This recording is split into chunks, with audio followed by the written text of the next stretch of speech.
SPG. Ito ay nangangailangan ng striktong patnubay at gabay ng magulang dahil sa mga sensitibong tema at eksena na hindi angkop sa mga bata. Talaga nga naman ang tuso ay galit sa kapwa tuso, kaya gagawin lahat ni Roda upang baliktarin ang mag-asawang Marsing at Nita nang sa gayon mapatalsik na ito sa kanyang inuupahang bahay. Sa kabila ng mga nangyari kay Marsing ay mangingibabaw pa rin ang kanyang pride dahil sa bawat taong makasalubong nila ay pinaninindigan pa rin nilang mayaman pa sila. Sa kabilang banda, matatandaan nga natin na muling nagbalik ng Quiapo ang mag-asawang Marsing at Nita. Kaya naman habang naglalakad itong si Nita sa lugar ng Quiapo, hindi naman inaasahan na nakita nito si Tanggol. Laking gulat nga ni Nita kung paanong nakalabas si Tanggol ng kulungan gayong napakabigat ng kaso nito. Kaya naman, nagtaka si Nita kung bakit ito pagala-gala sa Quiapo. Dali-dali namang tinawag ni Nita si Marsing upang sabihin ang kanyang nakita at itinuro nga nito kay Marsing si Tanggol. Sinabi nga ni Marsing na si Tanggol umano talaga yon na anak nga ni Marites, ngunit ayon pa kay Marsing na papaanong nakalabas ng kulungan si Tanggol gayong wala umanong piyansa ang kaso ni Tanggol.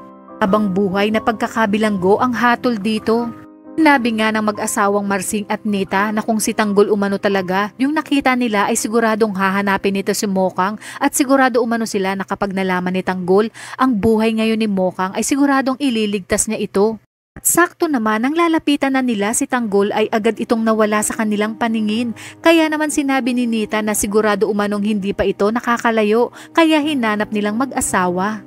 Ngunit sa kasamaang palad ay hindi na nila ito muling nakita, bagay na pinanglumo ni Aling Nita dahil batid niyang si Tanggol lang ang makakapagligtas kay Mokang sa kamay nga ng asawa nito na si Ramon. Dahil noon pa man umano ay si Tanggol na ang tagapagligtas ni Mokang kapag nalalagay sa pahamak ang kanilang anak.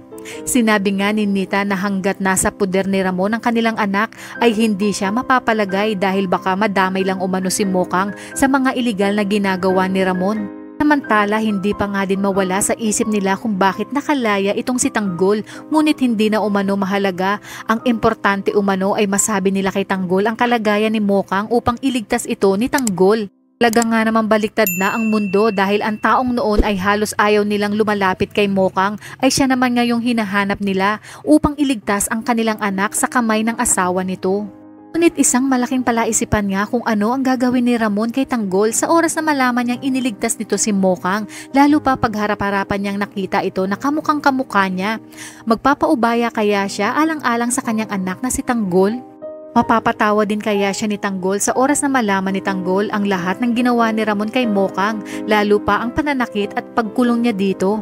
Kaya naman kung bago ka pa lang sa aking channel ay mag-subscribe ka na at i-click mo na rin ang bell icon para updated ka sa pinakahuling kaganapan sa paborito mong teleserye, ang FPJ's Batang Quiapo. Hanggang sa muli, salamat!